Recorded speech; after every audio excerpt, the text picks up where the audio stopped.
What's up, Bear fans? It's RP, your favorite Puerto Rican on the podcast, representing Da Bears Essentials, and of course, Greenlight's music crew in Chicago. I'm live at Greenlight's Music Studios to bring you the May Extravaganza Bazaar, which also happens to be the second podcast of many that we are going to give to you that is almost the best, if not the best, in Chicago Bears news, culture, and what's to come with this promising team in 2026. And again, I'm back with our fearless football mind, giving you the inside scoop on your Chicago team. She is a COE with an undergrad in sociology, a master's in sports management from Western Illinois, and an all-time Chicago Bears super fan, my favorite Colombiana, Erica Perkowski. How?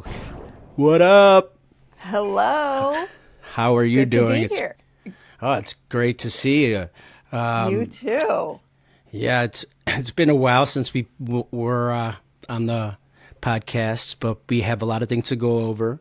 Yes. And if we're lucky today, hopefully we get another walkthrough by our graphic designer, Dr. Julius the Cat, who sometimes likes to appear in the video. So if he does, we are commanding all of you to hug the person to your immediate left. Okay?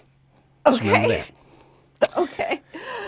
To sum up, we are Bears Essentials. We are getting back to lighting up YouTube and Facebook, so like the video and or better yet, subscribe for the specialized and original content we do on the Chicago Bears football squad. So let's just go right into it, my friend, and let's do some questions based on some of the news that has hit the news waves lately, more specifically the stadium, NFL draft, and of course, mandatory practices are coming, right? And maybe who our D-line is going into that. But let's start with the stadium right off the bat here, okay? Because we're going to start there. Where are we at with this? I know the league stepped in. That's all I know. Yes. So we made progress with the state of Illinois. So everything with Indiana is done. They are ready to take the Bears. But obviously, Illinois wants to keep the Bears. So House Revenue and Finance Committee met down in Springfield. They passed their bill 15-5. And then from there, it went to the Illinois House. That seems like a lot, 15-5. Yes. Yes. And then the Illinois House, they needed at least 60 Democrat votes. They got 78 votes total. So it's a 78-32 for the Illinois House. So they passed that. And then now we're just waiting for the Senate, the Illinois Senate, to pass the vote. Last week, the Chicago Bears and the NFL Stadium Committee, they met because the NFL obviously wants an answer, because this has been in the works for about 3 years, because the Bears bought the land in Arlington Heights 3 years ago. But then the decision got pushed another 2 weeks. So with that, the Illinois Senate is saying we want to slow the bill down. Governor Pritzker wants to move it through so he can sign, because he obviously wants the Bears in the state of Illinois.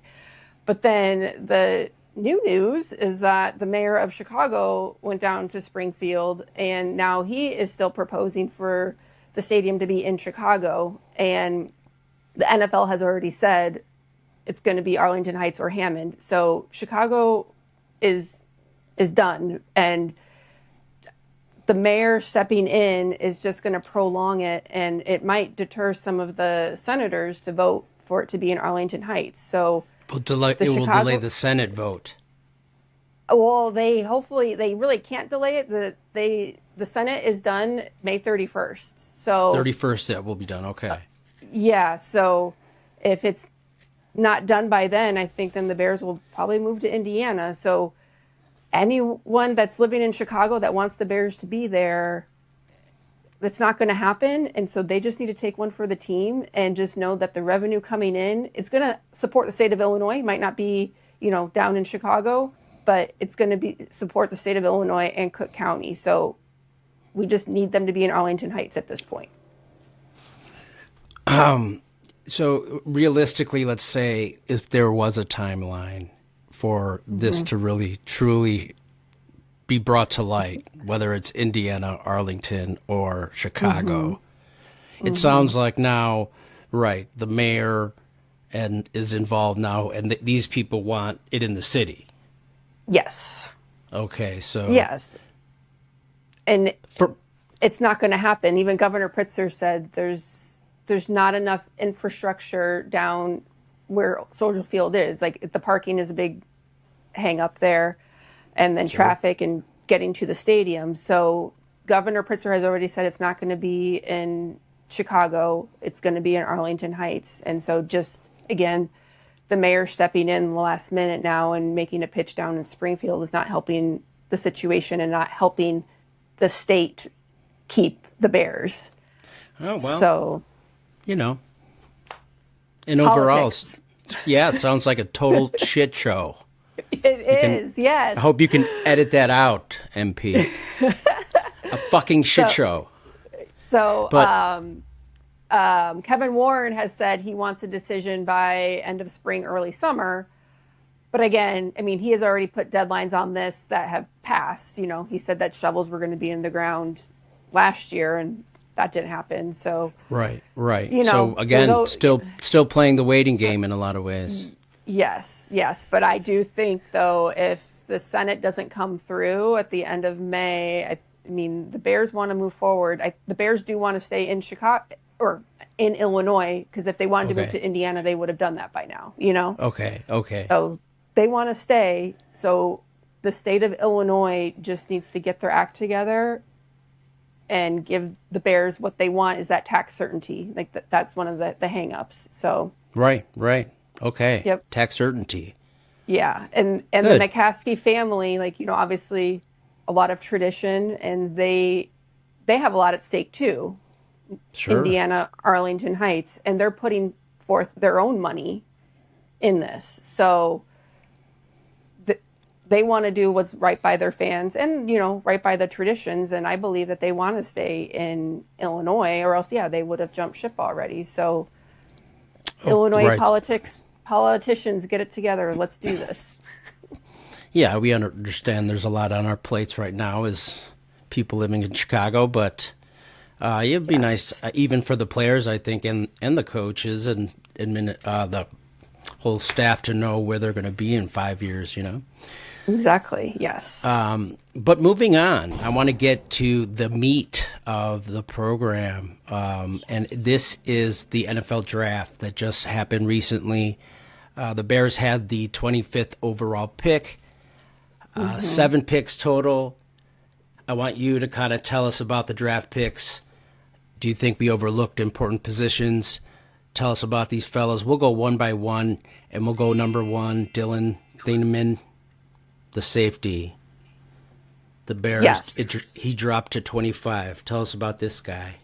Okay, so Dylan Thielman, out of Oregon, so played his first 2 years at Purdue. He grew up in a football family, so he played against his 2 older brothers growing up. They were walk-ons at Purdue. He was first team All-American at Purdue his freshman year, had 6 interceptions, and then after his sophomore year, the coach left from Purdue. He transferred to Oregon, and he had a great season there.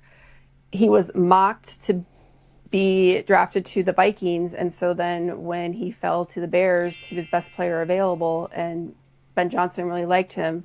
And he will definitely give a lot of speed and versatility, athleticism to our secondary, knowing that Kobe Bryant will be playing next to him. Kobe. Definitely some young, fast, strong talent. Yes. Right. Which is exactly what they need. Tell me about the last great safety for the Bears that you remember. Oh, yeah, the last great safety, Mike Brown. Mike Brown, yes. Number 30, big 30. Number 30, yes. We would go to training camp, and I always had my eyes on Mike Brown. Very, so athletic and so quick. Did you say your eyes on Mike Brown? That sounded a little bit more than watching football. I will say Mike Brown had an amazing tendency of being around the football for turnovers. Whenever there was an opportunity, he would not only make the interception, but take it to the house. He was super talented at being at the right place at the right time. Yes. And played some great games for the Bears. Let's move on to pick number 2, which would be Logan Jones, the round 2 pick. Tell us about Logan Jones, the center. So Logan Jones out of Iowa. So I am wearing my James Daniels jersey right now because James Daniels was the last offensive lineman that the Bears drafted back in 2018. That's right. But Logan Jones is going to be good. Coming out of Iowa, Iowa does produce a lot of good NFL picks on both sides of the ball, offense or defense, Is it the and corn? Even special teams because we have Torrey Taylor as the punter. Right. That's right. But yeah, he will be a good addition. So we have Bradbury for at least 1 year because Dahlman retired. So Bradbury is under contract for 1 year, and then Logan can learn under him. And if at a point where they feel like Logan can potentially take over this year, great. If not, they have at least their center, hopefully, barring injury. Well, let me for long term. ask you. Yeah, I mean, obviously, this kid is for the future. They're hoping he will be the future center for Caleb Williams. But do you think there's a chance, since he's obviously showed his talent level, that he can compete for the one spot even in camp, let's say? I don't know they're all competitors, so they're all going to compete. They're all professional athletes. I mean, remember last year went down to the end of the year before they even decided that they didn't think that anyone was ready. Yeah. You know?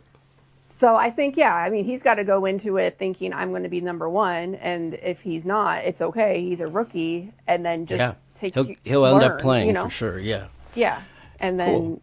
Yeah. And then I know Caleb Williams is also looking forward to, creating that relationship with him. And hopefully, they can, work well together. And right. People forget that last year, Caleb Williams went under center more than he has in his entire football career. I think in his college career, he went under center 7 times total. So getting used to now another center after Dahlman left is going to be a tough thing. And in my opinion, I don't want a continued switch from guy to guy, especially when it comes to calling stuff on the line of scrimmage and noticing coverage and switching plays. I think the center has to be just as aware as the quarterback. So I hope one beats out the other and kind of really proves it, Moving on. We could go on for days. Yes, for sure. Number 3, the third pick in the draft for the Chicago Bears was Sam Rauch, a tight end from Stanford, right? Yes. So when that this blew people's minds. Yes, I was like, first I went to Cole Kmet, and then I'm like, why aren't we drafting someone on the defensive line? But again, the coaches, Ryan Poles, they know more than what we know, and they could definitely, use another weapon on the offensive line. And this sounds like it's a Ben Johnson move, right? Like he's got control of the process here. Yes, and we can go back to last year's draft when Luther Burden was drafted, I think, in the 3rd round, and people questioned that. So, and Ben we trust. Ben we trust right now. He did give us a division championship and 11-6 record. This does seem like it's still going to, everyone's going to participate in his offense. Yes, yeah.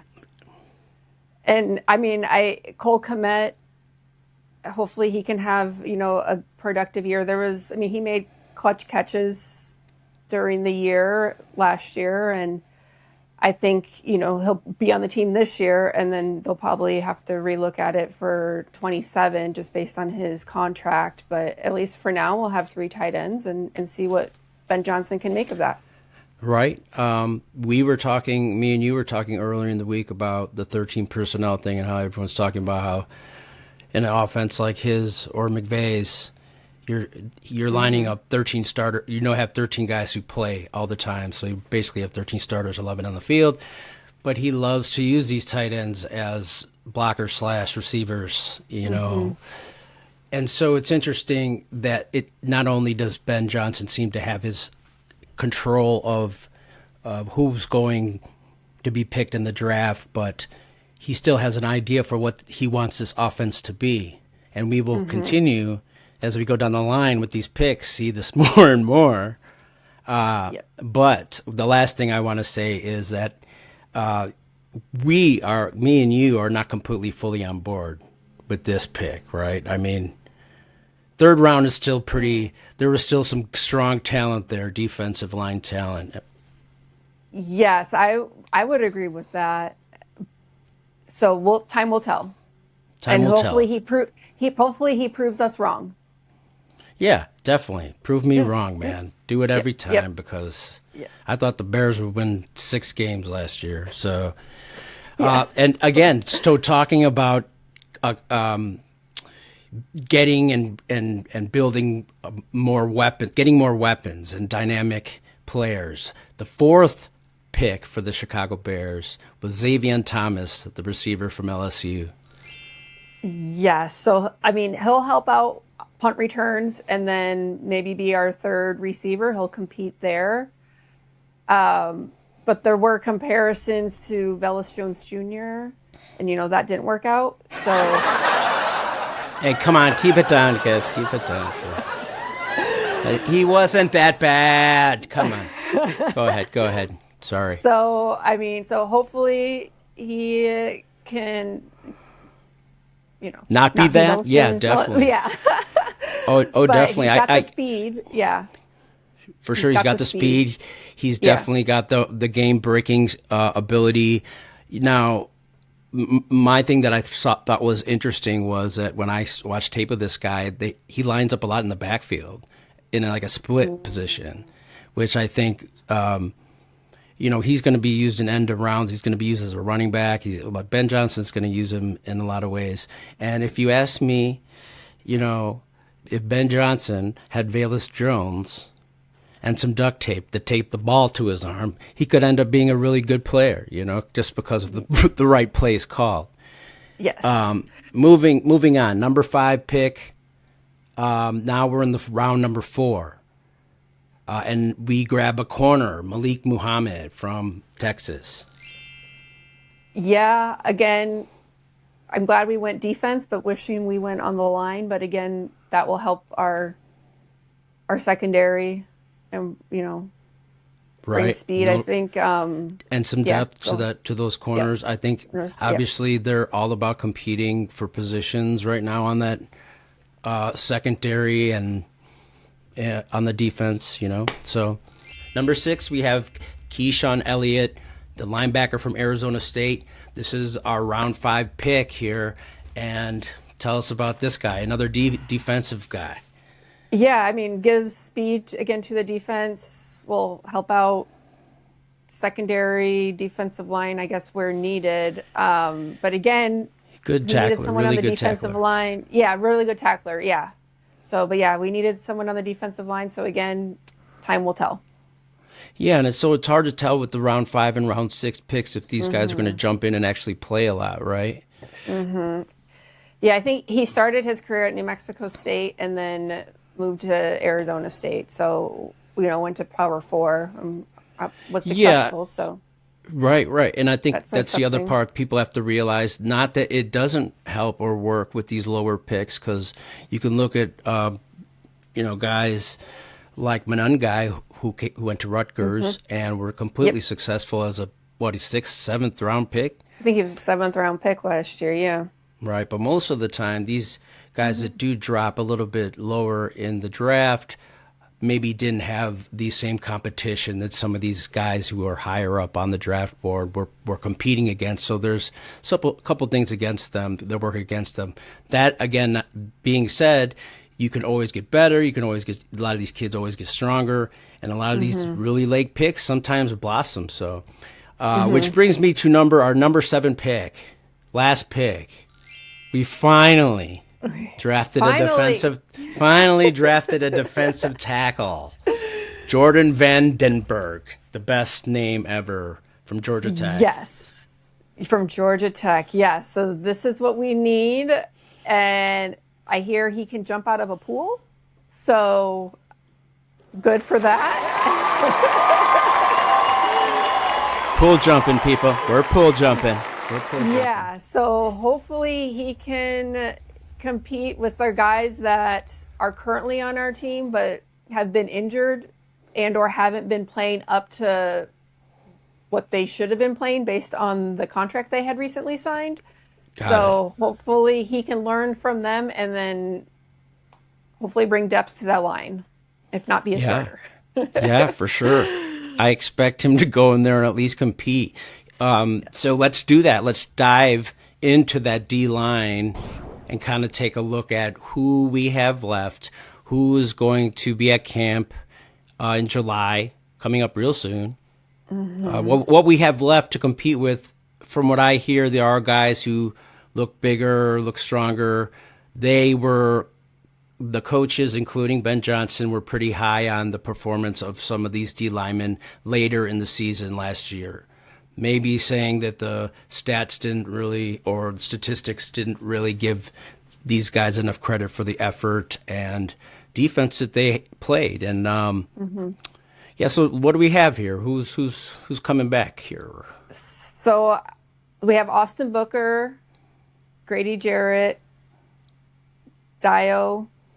That's I Dio. can't say his Dio and Jervon Dexter.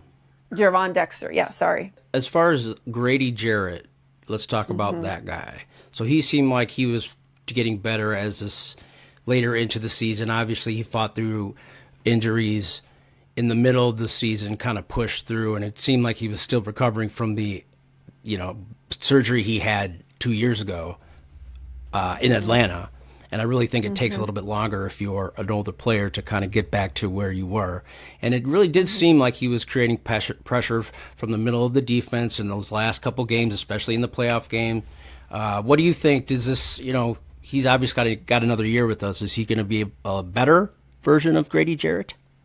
Let's hope so. I mean, the contract that they signed him to, he has the potential, and they think that he can perform. So let's hope that, he's back from that injury and can, contribute more and put more pressure on the quarterback. Right. Which He's will then making help our 43 and secondary. a Yes, he's making $43.5 million, Erica. Yes, that's a lot of money. So We could buy our boat with that money. yes, and he had 6 sacks last year, He had or was it one? no. He had that the one and a 1.5? half sacks. 1.5, But he okay. did have a good amount of pressures. Again, later in the season, he was creating a push in the middle of the line of scrimmage, at least for pass plays. The defensive, we'll talk about. So Austin Booker, let's talk about him next. So this was our pick last year, right? Yeah, and he was a 5th round pick, so the 144th pick, and right now he's on a 4-year contract. You said that he, again, if you guys remember last year, he got hurt. Was it the preseason, or it was really early in the season, and then he was out until week 9. So then after that, he was, doing really well. He was creating pressures. He was. He got unnecessary roughness calls, but he was knocking Packer games out of the game, Packer quarterbacks out of the game. So it's like he was doing good things. He was doing what he was supposed to do. Staying on the field is a big thing for him, right? yeah. So hopefully, off season, he can learn some discipline, because you don't want to lose a guy or get penalized in those crucial moments, when the game is on the line. So hopefully he can, learn that. And that's all coachable. That's just emotion. You got to be able to control yourself. So coming out of the 5th round, the Bears see potential in him. And and he's got a year under his belt, and come back into OTAs and voluntary camp, and let's get after it. Yeah, so it supposedly came into camp or mini camps with about 15 pounds more on. So he's heavier, which is good. He ended up with 6 sacks last year, and hopefully he could double that, because that's what we are hoping for. The next guy kind of plays into that too, which is also kind of a reason maybe we didn't take another high draft pick as far as a D lineman is Shamar Turner. So we selected him last year in the 2nd round with the 62nd overall pick, and he tore his ACL. So, oh no, it was a rough year for him to say the least. But they're also kind of still banking on the fact that he's, a second round pick and that he can show his talent. Yeah, so high expectations being drafted in the second round. So yeah, hopefully, again, next year he can, come back from his injury and do what was expected of him last year, barring the injury. Still a young guy, still has a lot of fuel in the tank, if you ask me. And again, this is a guy who I think can get better. The next guy I'm not completely sold on anymore. It's Javon Dexter. Yeah, we drafted him in 2023 in the second round. And last year he had 6 sacks, which is probably the best I think he's done, right? I think so, yeah. Which is good. And he's out of Florida, right? Right. He's a Florida Gator. Yeah. So, an SEC guy coming out of Florida. But yeah, we need more production out of him too. So yeah, all of these guys, we need more production because we need to be able to put pressure on the quarterback to help the secondary, like pressure first and then secondary with them being more athletic now and quicker can lead to interceptions. Last year, I think we led the league in interceptions. This year, that's the likelihood of that happening back to back. Right, for sure. You're completely right, and I think that there's no way. And again, prove me wrong again. I want to be proven wrong, but I do think the whole point of Dennis Allen's defense is to be aggressive. So I think the one thing he was kind of lacking in players, like we said, in safeties, I don't think that we had bad safeties, but I think that we have even faster safeties now and probably better tacklers.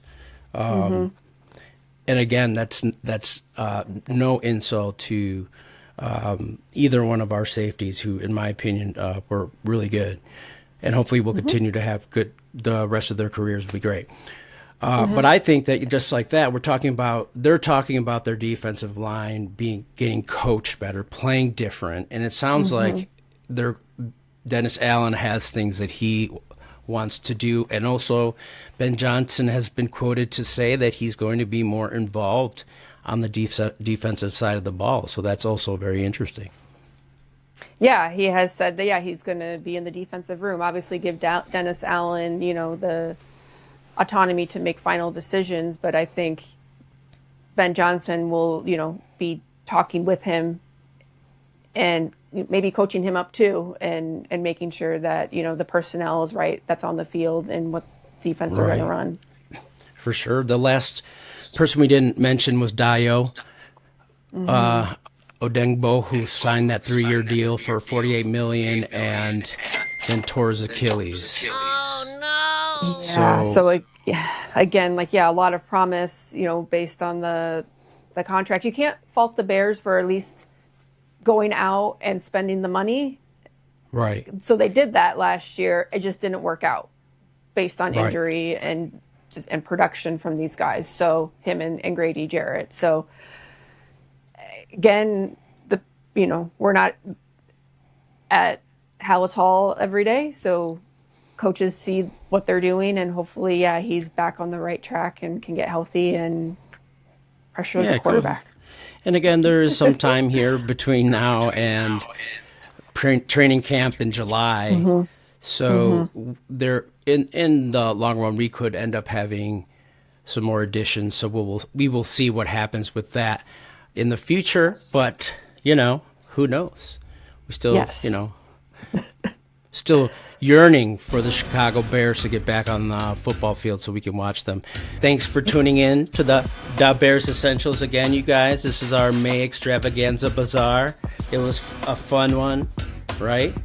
Yes. Yeah, she answered a lot of questions for all of us, I think, that we had about this team right now. But there's so many more still, and there's so many things that are going to pop up in the next couple months, so stay tuned.